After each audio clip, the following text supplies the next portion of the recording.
تو میری بیوی اچھا کپڑا پہنی ہو, صاف ستھرا کپڑا پہنی ہو اور مزین ہو کے میرے سامنے آوے. کیوں؟ اس لیے کہ اگر میں میری بیوی کو دیکھ لوں گا, عبداللہ ابن عباس کہتے ہیں کوئی بھی شخص اپنی بیوی کو صاف ستھرا اور ایک دم اچھے کپڑے میں اور اچھی تیار ہو کر اگر دیکھ لے وے تو بہت کم امکان ہے کہ اس کی آنکھ پھر کسی دوسری عورت کی طرف اٹھے. یہ عبداللہ ابن عباس جیسے صحابی کہتے ہیں کہ میں چاہتا ہوں کہ گھر میں آؤں تو میری بیوی کے کپڑے صاف ستھرے. اور آپ نے دیکھا ہوگا ہماری بیوی کے کپڑے, اللہ توبہ توبہ. ہاں, اور اگر یہی بیوی کو بولو کہ شادی میں جانے کا ہے, شادی میں جانے کا, اس کے لیے الگ سے گاؤن تیار ہوگا, اس کے لیے بیوٹی پارلر میں جانا ہوگا, اس کے لیے معلوم نہیں کیا کیا بالوں پہ کلر کروانا ہوگا, کبھی مہندی لگانا ہوگا, کبھی نیل پالش لگانا ہوگا. کیوں بھائی؟ بیگانے کی شادی میں عبداللہ دیوانہ, شادی کسی اور کی ہو رہی ہے اور یہ تیار ہو کے جا رہی ہے. تو سوال یہ ہے کہ یہ تو تیار ہونا تھا اپنے شوہر کے واسطے, شوہر کے واسطے تیار نہیں ہوئی تو یہ کس کے واسطے تیار ہو رہی ہے؟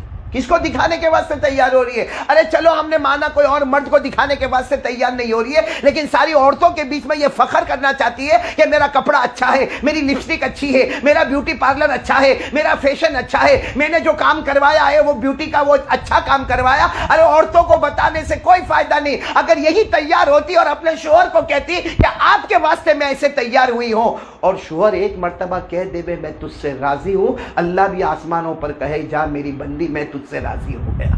حدیث میں کیا آیا؟ حدیث میں کیا آیا؟ شوہر کی فرما برداری کرو. بولو آیا کہ نہیں آیا؟ شوہر کی, بلکہ ہمارے آقا صلی اللہ علیہ وسلم نے فرمایا لا يسجد احد لاحد لو امر احدا ان يسجد لاحد لامرت النساء ان يسجدن لازواجهن. ہمارے آقا صلی اللہ علیہ وسلم نے فرمایا کوئی کسی کو سجدہ نہ کرے حرام, کوئی کسی کے سامنے اپنا ماتھا نہ ٹیکے یہ حرام, سجدہ کرنا کسی کو یہ حرام, عبادت والا سجدہ بھی کسی کو حرام, تعظیم والا سجدہ بھی حرام. لیکن ہمارے نبی فرماتے اگر میں سجدہ کرنے کی اجازت دیتا تو ہر بیوی کو حکم دیتا, اگر اجازت دیتا تو میں بیوی کو حکم دیتا کہ روز صبح شام اپنے شوہر کو سجدہ کیا کرے. تو تیار ہونا شوہر کے واسطے ہوا یہ عبادت, اور تیار ہونا لوگوں کو بتانے کے واسطے ہوا یہ ضلالت. اور پھر گھر میں آ کے بولے کہ میرا شوہر میری نہیں سنتا, میرا شوہر میری بات نہیں مانتا. تو غیروں کے واسطے تیار ہوئی تھی, اپنے شوہر کے واسطے کب تیار ہوئی تھی؟ خیر یہ سب بہت ساری باتیں میں نے آپ کو بتائی ہے. اللہ ہم سب کو عمل کی توفیق عطا فرمائے, اللہ پوری امت کی عورتوں کو عمل کی توفیق عطا فرمائے. ایک آخری بات میری ماں بہنوں کو کہوں گا اور بات کو ختم کروں گا کہ دیکھو میری ماں بہنیں, وہ الگ بات ہے ہمارے مفتی حفظ الرحمان صاحب آتے ہوں گے, مسائل بیان کرتے ہوں گے اور بہت ساری باتیں ہوگی. آج میرے بھی دماغ میں دل میں جو باتیں آئی وہ باتیں میں نے آپ کے سامنے کی. لیکن اگر کامیاب ہونا ہو نا تو دو کام. بولو کتنے کام؟ جو شروع میں نے کہا تھا, ایک تو یقین کس پر؟ لا الہ. ہمیشہ یقین ہونا چاہیے کہ جو ہوا, بولو کرنے والا کون؟ جو ہو رہا ہے کرنے والا کون؟ اور جو آئندہ ہوگا بولو کرنے والا کون؟ یہ بھی ابھی آج صبح میں دیکھو, آج صبح میں لگ رہا تھا کتنی دھوپ ہے, کتنی دھوپ ہے, کتنی دھوپ ہے, اور پھر آسمان سے پانی آیا. بولو پانی آیا, کوئی روک سکا؟ ارے بھائی آسمان سے پانی آتا میں اور آپ روک سکتے نہیں, اور اگر نہیں آوے تو کوئی پانی لا سکتا؟ اللہ نے کہا ہر جگہ میری قدرت ہے, ہر جگہ میری طاقت ہے. ما یفتح اللہ للناس من رحمہ فلا ممسک لها وما یمسک فلا مرسل له من بعدہ.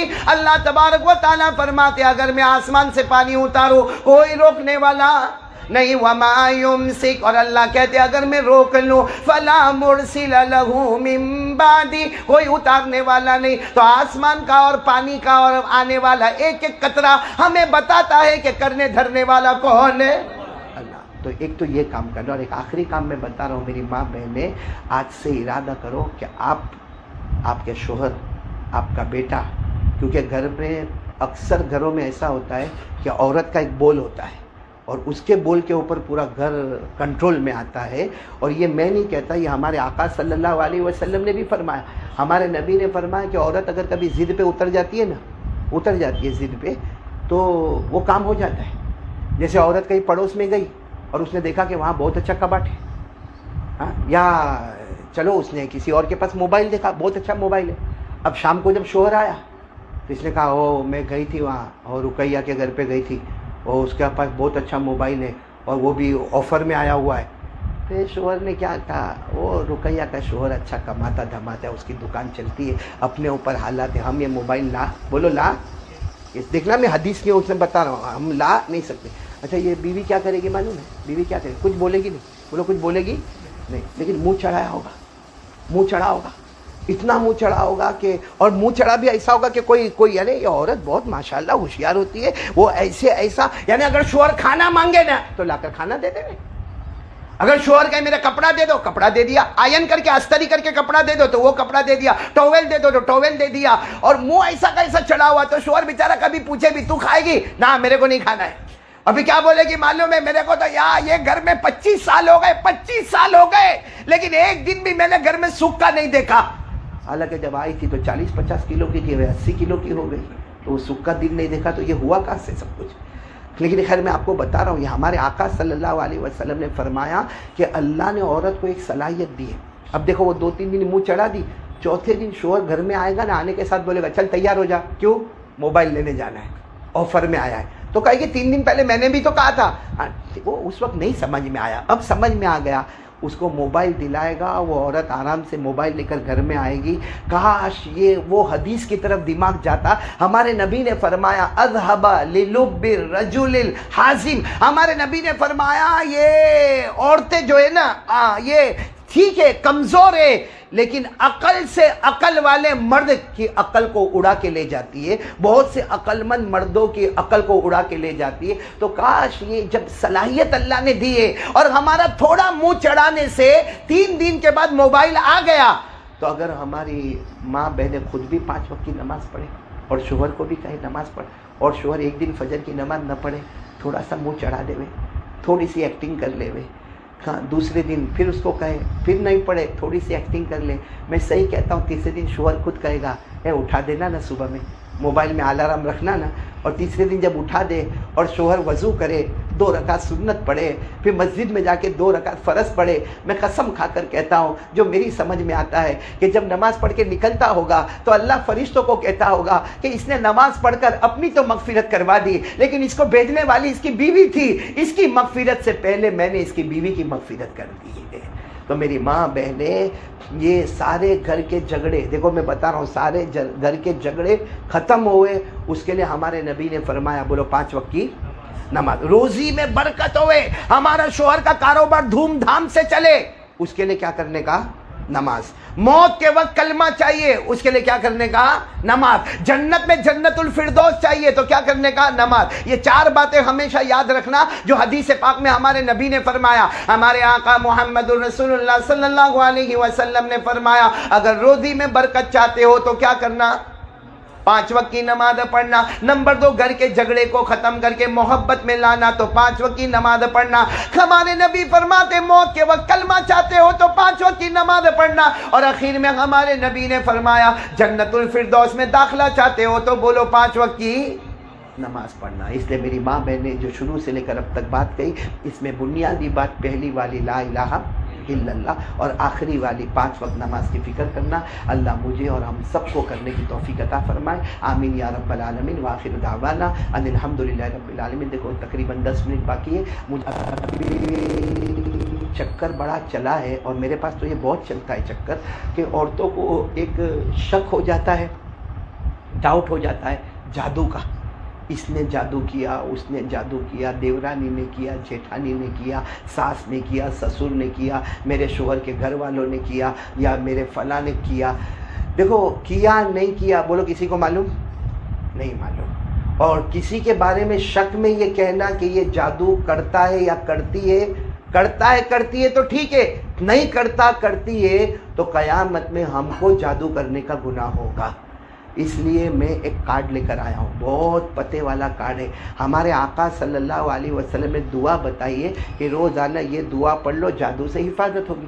اب یہ ڈاؤٹ کرنے کی اور شک کرنے کی ضرورت ہے کیا کہ کوئی کرتا نہیں کرتا، کرتا ہے تو بھی علاج ہمارے پاس ہے، اور نہیں کرتا ہے تو فیوچر میں بچنے کا بھی علاج ہمارے پاس ہے۔ مطلب میں جو کارڈ ابھی آپ کو تقسیم ہوگا وہ ایک مرتبہ دعا پڑھ لینے کا، اگر کوئی جادو کرتا ہوگا تو بھی حفاظت، اور اگر کوئی نہیں کرتا ہوگا آئندہ نہ کرے اس کے لیے بھی حفاظت ہو جائے گی انشاءاللہ۔ تو وہ دعا کس کو دی ہے؟ ہاں ہمارے یونس بھائی نے وہاں نیچے دے دیا ہے، تو عورتوں میں وہ تقسیم ہو جائے گی انشاءاللہ۔ باقی میں آپ تمام کا، یہاں کی ماؤں کا، بہنوں کا، بیٹیوں کا، یہ گھر والوں کا، کن کا گھر ہے بھائی؟ رفیق بھائی کہاں ہے وہ؟ رفیق بھائی نے ضرور، اللہ تعالیٰ مجھے دعا دینا ہے کہ اللہ انہوں نے یہ اہتمام کیا، اور ہر منڈے کو یہیں جمع ہوتے، ہر مہینے یہیں پہ جمع ہوتے ماشاءاللہ، تو ان کے تو نیکیوں کا انبار لگ گیا ہے، یہ تو جنت کا نمونہ بنا دیا، جنت کا ایک گھر بنا دیا، کیونکہ جیسا میں نے کہا نا کہ ایک مسئلے کو جانو 1000 نفل نمازوں سے زیادہ، تو جس گھر میں مسائل دینیہ اور مسائل ضروریہ اور مسائل مالا بدھ منہ اور دینی باتیں، وہ گھر کیسا چمکتا ہوا۔ اللہ ہمارے رفیق بھائی کو نہیں، رفیق بھائی کے ساتھ ان کے پورے گھر والوں کو جزائے خیر عطا فرمائے، اللہ اپنی شایان شان ان کو بدلہ عطا فرمائے، اور یہاں جتنے ہمارے بھائی بیٹھے اللہ ان کو بھی بہت اچھا بدلہ عطا فرمائے۔ آپ کا نام کیا ہے؟ آپ بھی یہاں کے ذمہ دار؟ ہاں انیس نام ہے نا؟ آپ بیچ میں سے اٹھ کے چلے گئے، بیوی کا کوئی میسج آئے؟ نہیں، ہاں ہوتا ہے کبھی کبھی ایسا میسج آتا ہے، جانا پڑتا ہے بھائی، ہاں وہ تو خالی بیان والے کو نہیں آتا ہے، کیونکہ وہ ٹینشن میں اتنا رہتا ہے تو کیا میسج پڑے گا۔ اللہ تعالیٰ ہم سب کو عمل کی توفیق عطا فرمائے، اور ایک مرتبہ آمین کہہ تو اللہ ہر میاں بیوی میں محبت عطا فرمائے، اور جن ہماری بیٹیوں کے ابھی نکاح نہیں ہوئے ہیں یا ہونے والے ہیں، دعا کرو اللہ آسمانی رشتہ عطا فرمائے۔ ہاں جن کے نکاح نہ ہوتے ہو نا، جو ہم نماز میں درود پاک پڑھتے ہیں نا، علماء نے لکھا 500 مرتبہ روزانہ درود ابراہیم پڑھو، اللہ غیب سے بہت اچھا شوہر عطا فرمائے گا، جو دین کا معین ہوگا، دنیا میں ہمارا خیال رکھے گا۔ اللہ تعالیٰ ساری بچیوں کے گھر کو آباد کرے، اور اللہ ہم سب کے ایمان کی حفاظت فرمائے۔ بھائی دعا کر لے، اللہم صلی علی سیدنا مولانا محمد وعلی آل سیدنا مولانا محمد وبارک وسلم۔ اللہم انا ندعوک اللہ وندعوك الرحمن وندعوك البر الرحيم وندعوك بأسمائك الحسنى كلها ما علمنا منها وما لم نعلم أن تغفر لنا وترحمنا. لا إله إلا الله وحده لا شريك له، له الملك وله الحمد يحيي ويميت بيده الخير وهو على كل شيء قدير. لا إله إلا أنت سبحانك إني كنت من الظالمين. لا إله إلا أنت سبحانك إني كنت من الظالمين. لا إله إلا أنت سبحانك إني كنت من الظالمين. اے اللہ ہمارے گناہوں کو معاف فرما، اللہ ہماری خطاؤں سے درگزر فرما۔ اللہ ہم بہت بڑے گنہگار ہیں، اللہ خطا کار ہیں، اللہ ہم مجرم ہیں، اللہ ہم پاپی ہیں، اللہ ہم کو معاف کر دینا۔ اللہ کہنا بہت آسان ہوتا ہے، سننا بہت آسان ہوتا ہے، عمل کرنا بہت مشکل ہوتا ہے۔ اللہ یہاں بہت سی مائیں آئی ہیں، بہنیں آئی ہیں، بیٹیاں آئی ہیں، اللہ کون کتنی دکھی ہے ہم کو نہیں معلوم اللہ لیکن تیرے سوا کون ہے ہمارا؟ اللہ سب کے دکھوں کو سکھ میں بدل دے، اللہ سب کے دکھوں کو سکھ میں بدل دے، سب کے سیئات کو حسنات میں بدل دے۔ اللہ کتنے لوگ روزی میں بہت پریشان ہیں، اللہ وہ بتاتے نہیں، اللہ چونکہ گھر پہلے سے بنا ہوا ہے، اللہ اس لیے لوگ سمجھتے بھی نہیں کہ اس کے گھر میں کیا گزرتی ہوگی، لیکن اللہ کچھ لوگ روزی میں بہت پریشان ہیں، بہت پریشان ہیں۔ اللہ روزی دینے والا تو ہے، اللہ بے حساب حلال برکت والی روزی عطا فرما دے۔ اللہ کتنی مائیں بیٹھی ہوگی، کتنے ابا بیٹھے ہوں گے جن کی بیٹیاں تکلیف میں ہوتی ہے، سسرال میں جاتی ہے، تکلیف میں ہوتی ہے، اللہ پوری رات ماں نہیں سوتی ہے، پوری رات ابا نہیں سوتے کہ میری بیٹی پر کیا گزرتی ہوگی۔ اللہ جتنی بھی ایسی دکھیاری ہے، اللہ سب کے دکھوں کو سکھ میں بدل دے، اللہ اور سب میاں بیوی میں جوڑ عطا فرما دے، محبت عطا فرما دے۔ جو محبت تو نے اپنے نبی صلی اللہ علیہ وسلم اور ازواج مطہرات میں عطا فرمائی، وہ محبت عطا فرما دے۔ اللہ ہمارے گھروں میں طلاق سے حفاظت فرما دے، اللہ ہمارے گھروں میں توڑ سے حفاظت فرما دے، اللہ ہمارے گھروں میں العالمی لڑائی جھگڑے سے حفاظت فرما دے۔ اے اللہ ہمارے گناہوں کو معاف کر دے، ہمارے گھر میں چین سکون عافیت عطا فرما دے۔ الہ العالمین ہمارے بچوں کو نیک بنا دے، جن کے چھوٹے بچے، بڑے بچے، اللہ ہمارے بچوں کو حافظ کامل بنا دے، عالم بعمل بنا دے، دین کا داعی بنا دے، متقی اور پرہیزگار بنا دے۔ اللہ ہماری بیٹیوں کو عفیفہ، تقیہ، نقیہ، زکیہ بنا دے۔